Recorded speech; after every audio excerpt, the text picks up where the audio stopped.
Hello friends, सभी को नमस्कार। आप सब मेरे यूट्यूब चैनल में हार्दिक स्वागत है।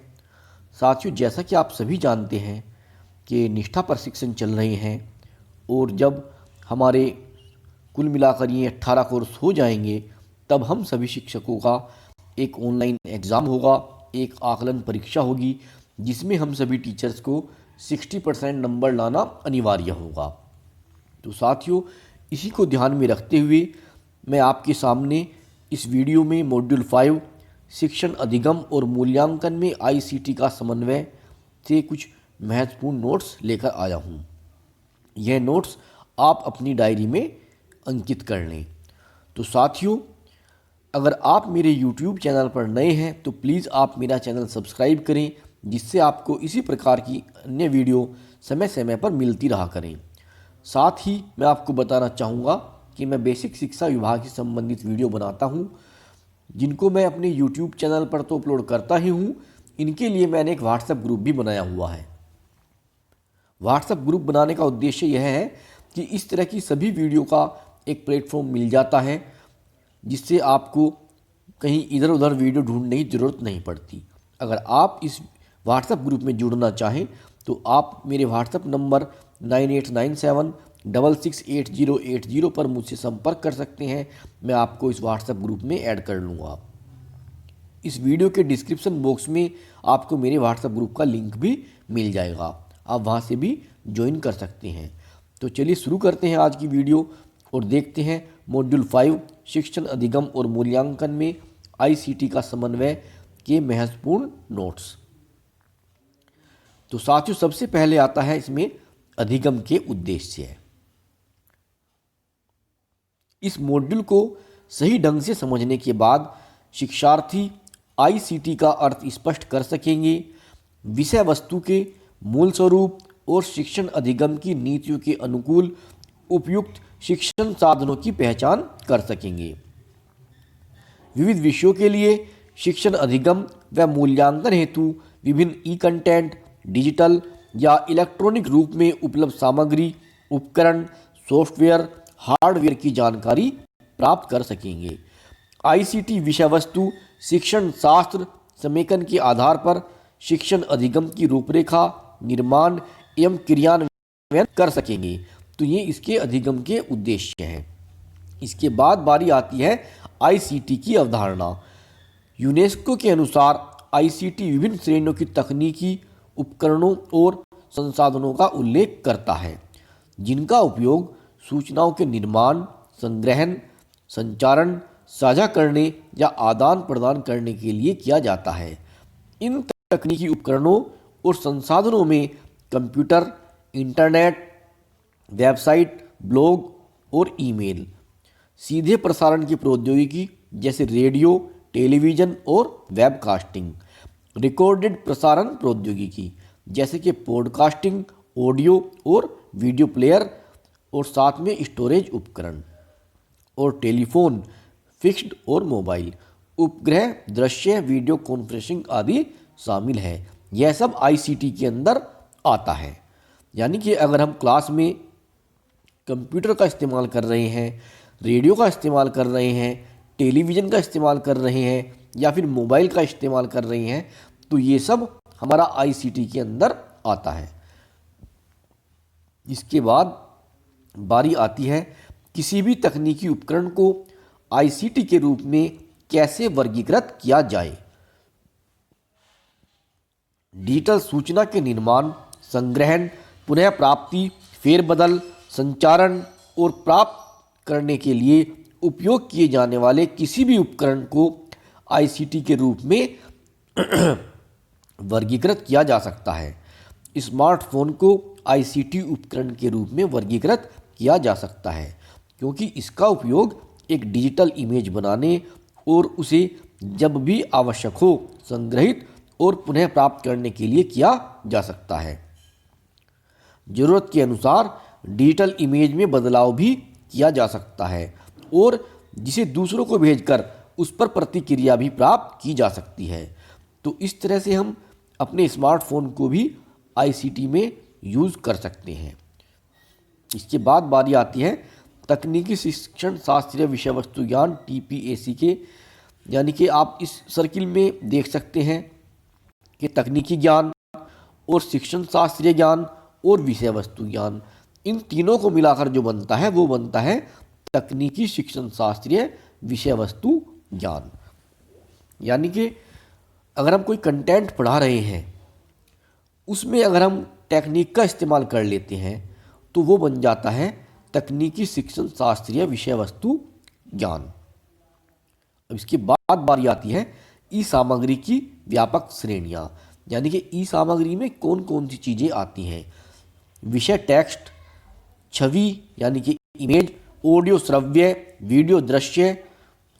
ऑडियो का मतलब श्रव्य यानी कि जो सुना जाता है, वीडियो का मतलब जो देखने वाली सामग्री होती है, संवादात्मक इंटरैक्टिव, एनिमेशन, सिमुलेशन, ये सब ई सामग्री की व्यापक श्रेणियां हैं। शिक्षक ICT का विवेकपूर्ण ढंग से उपयोग करने में तभी सक्षम होंगे जब वह विषय वस्तु का विश्लेषण कर पाए तथा उसके अनुरूप उपयुक्त मीडिया का चयन कर सके और उसे उचित ढंग से विद्यार्थियों के सामने प्रस्तुत कर सकें, जिससे विद्यार्थी आसानी से विषय वस्तु समझ सकें। इसके बाद बारी आती है कि निम्नलिखित बातों पर विचार करें। स्कूल में ICT की कौन सी सुविधाएं उपलब्ध हैं? स्कूल का सहायक तंत्र ICT का उपयोग करने के लिए कितना प्रेरित करता है? शिक्षकों के पास कौन कौन सी ICT दक्षताएं हैं? क्या सभी विद्यार्थी ICT का उपयोग कर सकते हैं? क्या उपलब्ध सुविधाओं और विद्यार्थियों की विशेषताओं के आधार पर ICT उपकरण चुने गए हैं? तो इन सब बातों पर विचार करना चाहिए। कक्षा के माहौल का विश्लेषण करते समय बुनियादी ढांचे और मानव संसाधन दोनों पहलुओं पर ध्यान दिया जाना चाहिए। बुनियादी ढांचे के अंतर्गत कक्षा का सामान्य ढांचा आता है, जैसे बिजली, प्रक्षेपण प्रणाली, projection system, internet, printer, computer, laptop, tablet आदि की उपलब्धता। मानव संसाधन की आश्रय, शिक्षकों, तकनीकी जानकारों की उपलब्धता, ICT को ठीक तरह से समझ पाने में शिक्षक की उपयोगिता आदि। इसके बाद बारी आती है शिक्षार्थी के बारे में विचार करने वाले मानदंड। तो वे मानदंड कौन कौन से हैं? जनसांख्यिकी, संज्ञानात्मक, मनोवैज्ञानिक, भावात्मक और सामाजिक, ये सब हैं शिक्षार्थी के बारे में विचार करने वाले मानदंड। अब पहले बात करते हैं जनसांख्यिकी की। शिक्षक कक्षा के आकार, आयु के संदर्भ में विभिन्नता, सांस्कृतिक संदर्भ, सामाजिक आर्थिक स्थिति, जेंडर, हास्यकरण, भौगोलिक स्थिति और उपलब्धता, तकनीकी सुगमता पर विचार कर सकता है। इसके बाद बारी आती है संज्ञानात्मक और पूर्व ज्ञान। ये क्या है सब? ये शिक्षार्थी के बारे में विचार करने वाले मानदंड हैं। शैक्षिक स्तर, प्राथमिक, उच्च प्राथमिक, अनिवार्य ज्ञान और अनुभव, सीखने की शैली, डिजिटल साक्षरता का स्तर, संज्ञानात्मक क्षमता। इसके बाद बारी आती है भावात्मक और सामाजिक। शिक्षक शिक्षण और अधिगम, ऑनलाइन शिक्षक के वातावरण, स्वयं के प्रति सोच, प्रेरक स्तर, पारस्परिक संबंध और जिन क्षेत्रों में उसकी रुचि है के बारे में अपने स्वयं के दृष्टिकोण का आत्मविश्लेषण कर सकते हैं। इसके बाद बारी आती है दैहिक। दृष्टिबाधित छात्र को शैक्षिक संसाधन प्रदान करते समय जानकारी को उस तक पहुंचाने में टेक्स्ट टू स्पीच जैसे ICT उपकरण महत्वपूर्ण भूमिका निभाते हैं। इसके बाद बारी आती है शिक्षार्थियों की जो मानदंड है वो। सबसे पहला आता है लक्षित समूह। इसकी विशेषताएं हैं आयु वर्ग, पूर्व ज्ञान, सामाजिक सांस्कृतिक पृष्ठभूमि, सीखने की शैली, भाषा, जनसांख्यिक जानकारी, भावनात्मक विकास, क्षमता स्तर और सामाजिक विकास। नंबर 2 पे आता है विषय। सटीकता, प्रासंगिकता, सामग्री की विस्तृत सूचना, नवीनतम पाठ्यक्रम के अनुरूप आदि। नंबर 3 पर है शैक्षणिक विवेचन। उद्देश्य, सामग्री पहुंचाने का तरीका, मीडिया चयन, प्रस्तुति प्रारूप, स्पष्ट संचार, पक्षपात से मुक्त, स्थानीय आवश्यकताओं के लिए प्रासंगिकता, मूल्यांकन के अनेक तरीके, शिक्षार्थी की भागीदारी आदि। नंबर 4 पे आता है प्रस्तुति। इसमें है सौंदर्य शास्त्र, प्रेरणा, अभिनव रचनात्मक, फ़ॉन्ट, प्रभाव, मीडिया तत्वों में सामंजस्य, मंथन और संगठन, विशेष आवश्यकता वाले बच्चों के लिए उपयुक्तता, जेंडर समानता पर चर्चा और बहुसंस्कृतिवाद आदि। नंबर 5 पे आता है तकनीकी। तकनीकी त्रुटियों से रहित ऑडियो विजुअल गुणवत्ता, निर्बाध संवादात्मकता और संचालन, लाइसेंस आदि। नंबर 6 पे आता है प्रशासनिक विचार। इसमें आती है लागत, वितरण तंत्र, सहायता, सेवाएं, प्रशिक्षण, रखरखाव, ढांचे और तकनीकी आवश्यकता, उपलब्धता प्राप्त करने के स्रोत। ये सब प्रशासनिक विचार में आता है। इसके बाद इसमें कुछ सॉफ्टवेयर दिए गए हैं जो कि सब आईसीटी से रिलेटेड हैं। गणित के लिए है जियोजेब्रा, फिर है के हैंगमैन, ये सब जो है इंग्लिश से रिलेटेड है। कॉल्जियम, ये रसायन विज्ञान से संबंधित है। एवोगैड्रो, ये भी रसायन विज्ञान से संबंधित है। भुवन, ये भूगोल से संबंधित है। दूसरा है जी कंप्राइज एजुकेशन सूट, ये सभी प्राइमरी एजुकेशन से रिलेटेड है। ओडोसिटी, ये सामान्य है। ओपन शॉट, ये भी सामान्य है। फ्री प्लेन, ये भी सामान्य है। GIMP, ये भी सामान्य है।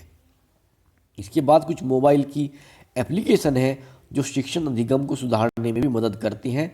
उनमें से कुछ है anatomy 4D, online labs, fever, Skyview Skyview free, arts and culture, star tracker, PHET, stop motion animation, street view और काहूत।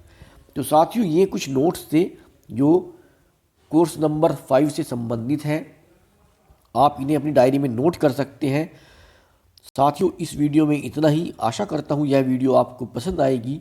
अगर आपको पसंद आती है तो इसे लाइक करें, अपने अन्य साथियों को भी शेयर करें। मिलते हैं आपसे बहुत जल्द अगली वीडियो में। तब तक के लिए नमस्कार। आपका दिन शुभ हो।